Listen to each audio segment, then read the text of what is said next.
శ్రీ శ్రీ శ్రీ పోతులూరి వీరబ్రహ్మేంద్ర స్వాముల వారు కాలజ్ఞానంలో చెప్పిన విధంగా 7 జడ్డలతో పుట్టినటువంటి తాటి చెట్టు. ఇది పార్వతీపురం మన్యం జిల్లా గోపాలపురం గ్రామానికి దగ్గరలో ఉంది.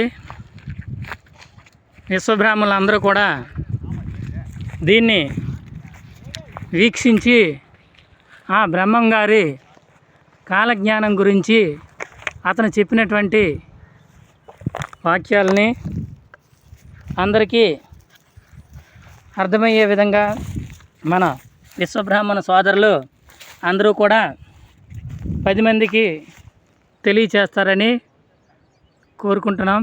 ఇట్లు Parvathipuram Parvathidevi carpenters workers union.